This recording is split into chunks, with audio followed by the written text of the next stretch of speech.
आज के इस वीडियो में मैं आपको बताने वाला हूं कि कैसे आप फोटोशॉप को यूज़ करके एक बेहतरीन थंबनेल क्रिएट कर सकते हैं। यहां पर मैं आपको सारी प्रोसेस स्टेप बाय स्टेप बताने वाला हूं, एक बेसिक थंबनेल से लेकर एक एडवांस थंबनेल तक किस तरह आप फोटोशॉप पर बना सकते हैं। तो अगर आप यह सब जानना चाहते हैं कि कैसे फोटोशॉप पर थंबनेल को क्रिएट किया जाता है तो आप शुरू से लेकर लास्ट तक इस वीडियो को ज़रूर देखें। मेरा नाम है शुभम अग्रवाल और आप देख रहे हैं साइबर बाबा यूट्यूब चैनल। ओके गाइस, तो यहाँ पर आप देखेंगे हम आ चुके हैं अपनी लैपटॉप स्क्रीन पर। यहाँ पर आप देखेंगे हमने एक डेमो थंबनेल को क्रिएट किया हुआ है। यहाँ पर आपको मल्टीपल लेयर्स और इफेक्ट्स देखने मिल रहे हैं। तो इस थंबनेल को नजर रखते हुए हम एक थंबनेल को क्रिएट करेंगे जिससे आपको क्लियरली यह आइडिया होगा कि थंबनेल में डिजाइनिंग कैसे की जाती है। यहाँ पर आप जो इफेक्ट्स देख रहे हैं, यहाँ पर आप जो कलर करेक्शन देख रहे हैं, एक्चुअल में किस तरह से यह किया जाता है। तो इस थंबनेल को फॉलो करते हुए हम एक थंबनेल को क्रिएट करेंगे। सबसे पहले हम जाएंगे न्यू फाइल पर और यहाँ से हम एक न्यू फाइल को क्रिएट करेंगे। रिजोल्यूशन जो होगा वह होगा 1280 और 720, क्योंकि यूट्यूब के थंबनेल के लिए यह रिजोल्यूशन परफेक्ट होता है।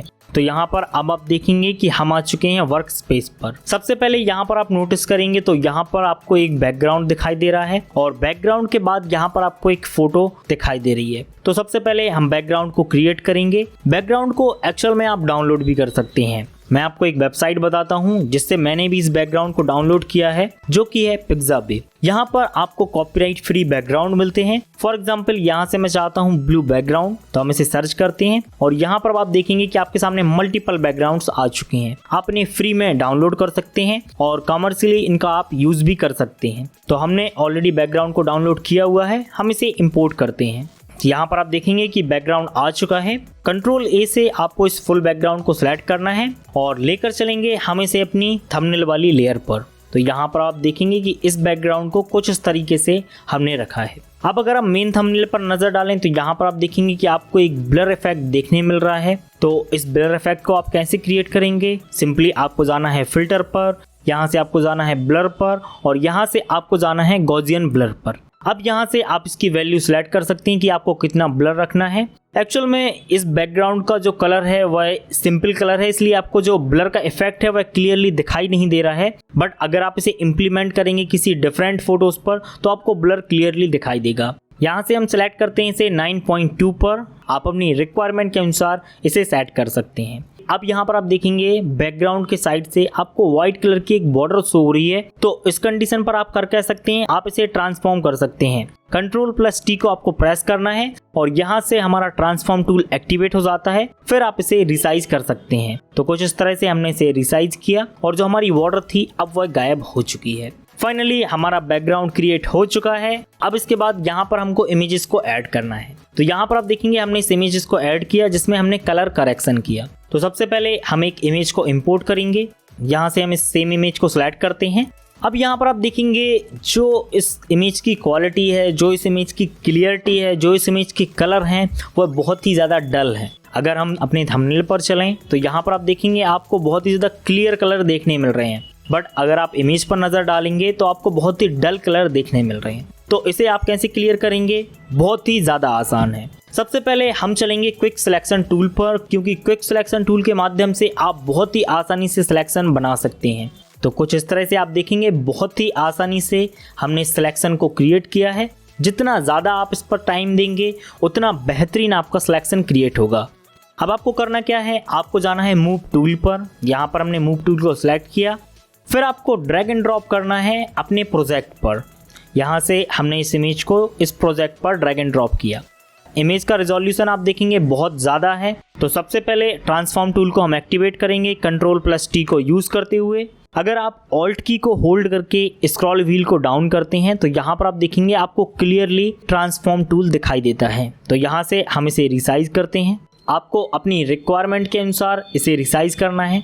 अब यहाँ पर आप एक चीज़ को और नोटिस करेंगे कि अगर आप अपने फेस को क्लियर करना चाहते हैं, जैसे कि यहाँ पर आप देखेंगे कुछ आपको दाग देखने मिल रहे हैं, अगर आप इन्हें क्लियर करना चाहते हैं तो आप स्पॉट हीलिंग ब्रश का यूज़ करके इन दाग को रिमूव कर सकते हैं। अब आप कैसे करेंगे? फॉर एग्जाम्पल यहाँ से मैं इस एरिया को क्लीन करना चाहता हूँ। हमको जाना है स्पॉट हीलिंग ब्रश पर। यहाँ पर आप देखेंगे फर्स्ट ऑप्शन आपको दिखाई देता है spot healing brush tool. Simply आपको इसे सिलेक्ट करना है। ब्रैकेट की को यूज करते हुए आप इसके साइज को कम या ज़्यादा भी कर सकते हैं। यहाँ से मैं इसके साइज को सिलेक्ट करता हूँ और सिंपली आपको करना क्या है कि यहाँ पर जो भी आपको दाग दिखाई दे रहे हैं उस पर आपको क्लिक करना है। तो यहाँ पर आप देखेंगे कि यह दाग रिमूव हो चुका है। ठीक इसी तरह से यहाँ से हम इसे क्लियर करते हैं। ब्रैकेट को यूज करते हुए साइज को हम इंक्रीज करते हैं, देन क्लिक। तो यहाँ पर आप देखेंगे कुछ इस तरह से हमने इसे बहुत ही आसानी से क्लीन कर दिया है। तो एक्चुअल में अगर आप टाइम देंगे अपने थंबनेल पर तो फोटोशॉप को यूज करके आप बहुत ही बेहतरीन थंबनेल को डिजाइन कर सकते हैं। यह एक बहुत ही बेसिक टूल था जिसको मैंने आपको बताया। चलेंगे हम अपने पहले मेन थंबनेल पर। आप देखेंगे कलर का जो करेक्शन है, आपको कलर का करेक्शन भी करना है और बैकग्राउंड के साथ कलर को मैच भी करना है। तो इसके लिए अब हम चलेंगे लेयर वाले पैनल पर और RGB के साथ थोड़ा सा हम कस्टमाइजेशन करेंगे। यहाँ पर आप देखेंगे आपको एडजस्टमेंट लेयर दिखाई दे रही है। सिंपली आपको क्लिक करना है एडजस्टमेंट लेयर पर और यहाँ से आपको जाना है लेबल्स पर। कोई भी पिक्चर या फिर इमेजेस हो वह 3 कलर से ही मिलकर बनती है, जो कि होता है RGB, रेड, ग्रीन और ब्लू। अब आपको करना क्या है कि अपनी रिक्वायरमेंट के अनुसार कलर में चेंजेस करने हैं। हमारे केस में ब्राइटनेस थोड़ी सी ज़्यादा है तो हम उस ब्राइटनेस को देखते हुए कलर में चेंजेस करेंगे। यहाँ से हम अपनी ब्राइटनेस को थोड़ा सा कम करते हैं। तो अभी यहाँ पर आप देखेंगे कि आपको बहुत ही क्लियर इमेज दिखाई दे रही है। लेबल्स का काम यहाँ पर कंप्लीट होता है। अगर आप इसमें चेंजेस करना नहीं चाहते हैं तो यहाँ पर आप देखेंगे आपको एक ऑटो का बटन मिलता है। सिंपली आप इस पर क्लिक करें। तो इस तरह से आप ऑटोमेटिक का यूज़ करके भी कलर का करेक्शन कर सकते हैं। यहाँ पर लेबल्स का काम कंप्लीट होता है। अगेन हम चलेंगे एडजस्टमेंट लेयर पर और यहाँ से हम ब्राइटनेस और कॉन्ट्रास्ट को सिलेक्ट करेंगे। आपको अपनी रिक्वायरमेंट के अनुसार इसे कम या ज़्यादा करना है। मैं इस केस में चाहता हूँ कॉन्ट्रास्ट को थोड़ा सा हाई करना, तो यहाँ से हम कॉन्ट्रास्ट को थोड़ा सा इंक्रीज करते हैं और जो ब्राइटनेस है इसे हम थोड़ा सा कम करते हैं। अगर आपके केस में ब्राइटनेस कम है तो आप ब्राइटनेस को इंक्रीज करेंगे, बट इस केस में हम कॉन्ट्रास्ट को इंक्रीज करेंगे। तो यहाँ पर आप देखेंगे कि कुछ इस तरह से आपको यह थंबनेल दिखाई दे रहा है। अब इसके बाद चलेंगे हम अपने मेन थंबनेल पर। तो यहाँ पर आप देखेंगे कि हमने यहाँ पर एक लोगो को ऐड किया है, फिर यहाँ पर हमने फोटोशॉप का लोगो ऐड किया है। तो यह आप कैसे करेंगे, बट उससे पहले हम समझ लेते हैं स्ट्रोक को। यहाँ पर आप देखेंगे आपको व्हाइट कलर की एक बॉर्डर दिखाई दे रही है जिसे हम स्ट्रोक बोलते हैं। स्ट्रोक कैसे ऐड करेंगे आप, सबसे पहले आपको इस इमेज वाली लेयर पर क्लिक करना है। तो यहाँ पर आप देखेंगे कि लेयर 2 सिलेक्ट हो चुकी है। आपको राइट क्लिक करना है, जाना है ब्लेंडिंग ऑप्शन पर। इसके बाद यहाँ पर आप देखेंगे आपको स्ट्रोक का एक ऑप्शन दिखाई देता है। सिंपली आप इस पर क्लिक करें। तो यहाँ पर भी आप देखेंगे कि स्ट्रोक अप्लाई हो चुकी है। अगर आप स्ट्रोक के साइज को कम या ज़्यादा करना चाहते हैं तो यहाँ से आप स्ट्रोक के साइज को कम या ज़्यादा भी कर सकते हैं। तो यहाँ से हम इसे सेलेक्ट करते हैं 6 पर, देन ओके। अब यहाँ पर आप देखेंगे कुछ अनवांटेड पार्ट भी स्ट्रोक में ऐड हो चुका है। तो हम इसे सबसे पहले इरेज करेंगे। इरेज टूल को यहाँ से हम सेलेक्ट करेंगे और यहाँ से हम इसे डिलीट करते हैं। तो यहाँ पर अब आप देखेंगे कि जो अनवांटेड पार्ट बाहर आ गया था वह डिलीट हो चुका है। अब यहाँ पर आप देखेंगे कि जो स्ट्रोक हमने ऐड किया है वह क्लियर तरीके से ऐड नहीं हुआ है। जो एजेस हैं वह कम और ज़्यादा भी हैं। तो इस कंडीशन पर आप इरेजर टूल को यूज़ कर सकते हैं। आपको करना क्या है कि इरेज टूल के माध्यम से कुछ इस तरह से इन्हें क्लियर करना है। आप जितना ज़्यादा समय इस पर देंगे उतने बेहतरीन तरीके से आप इसे क्लियर कर सकते हैं। तो इस तरीके से हमने स्ट्रोक को ऐड किया। अब बात आती है इमेजेस को ऐड करने की। फॉर एग्जांपल मैं चाहता हूँ इस इमेज को ऐड करना। हम इसे ओपन करते हैं। आपको करना क्या है, मूव टूल के माध्यम से इसे ड्रैग एंड ड्रॉप करना है। बैकग्राउंड आप देख सकते हैं PNG इमेज है। अब यहाँ पर आप देखेंगे यह लेयर हमारी टॉप पर है, इसलिए सबसे ऊपर है। तो हम इसे लेकर चलेंगे हमारी सेकंड लेयर के नीचे। तो अभी यहाँ पर आप देख सकते हैं कुछ इस तरह से हमने इमेजेस को ऐड किया। फिर से यहाँ पर हमको इमेजेस को ऐड करना है। हम चलेंगे ओपन पर और यहाँ से हम इमेज को ब्राउज करेंगे। अगेन हम ड्रैग एंड ड्रॉप करेंगे। यहाँ पर आप देखेंगे इसका साइज़ बहुत ज़्यादा है, तो ट्रांसफॉर्म टूल को एक्टिवेट करना है हमें और इसे रिसाइज करना है। कुछ इस तरह से हमने इस इमेज को ऐड किया।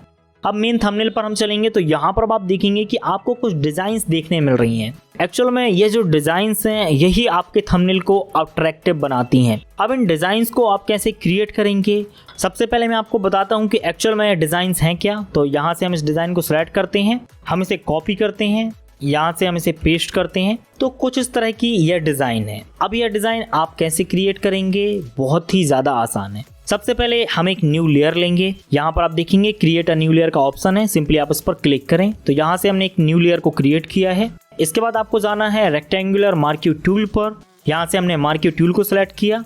फॉर एग्जाम्पल हम इस एरिया को मार्क करना चाहते हैं तो यहाँ पर आप देखेंगे कि एक बॉक्स क्रिएट हो चुका है। सबसे पहले यहाँ पर हमको कलर को फिल करना है। कलर फिल करने के लिए आपको जाना है एडजस्टमेंट लेयर पर, यहाँ से आपको जाना है सॉलिड कलर पर और यहाँ से आप किसी भी कलर को फिल कर सकते हैं। हम यहाँ पर इस कलर को फिल करना चाहते हैं तो हम इस कलर को सिलेक्ट करते हैं और यह हमारा कलर फिल हो चुका है। अब यहाँ से हम इस लेयर को डिलीट कर देते हैं। अब आप किसी भी तरह से इसे कस्टमाइज़ कर सकते हैं। अब कस्टमाइज करने के लिए आपको करना क्या है, सबसे पहले ट्रांसफॉर्म टूल को एक्टिवेट करना है Ctrl+T को प्रेस करके।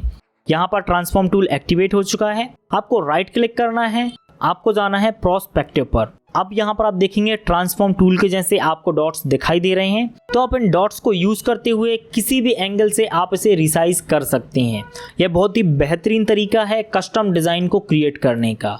फॉर एग्जाम्पल आप चाहते हो इसे इस तरह से कस्टमाइज करना तो आप इस तरह से कस्टमाइज कर सकते हो। जैसे कि अगर हम मेन थंबनेल पर चलें तो यहाँ पर आप देखेंगे कि हमने कुछ इस तरीके से इसे कस्टमाइज किया है। हम अगेन ट्रांसफॉर्म टूल को एक्टिवेट करते हैं और चलते हैं डिस्ट्रॉइड वाले ऑप्शन पर। तो यहाँ पर आप देखेंगे कि अब आपके सामने और बेहतरीन ऑप्शन आ चुके हैं।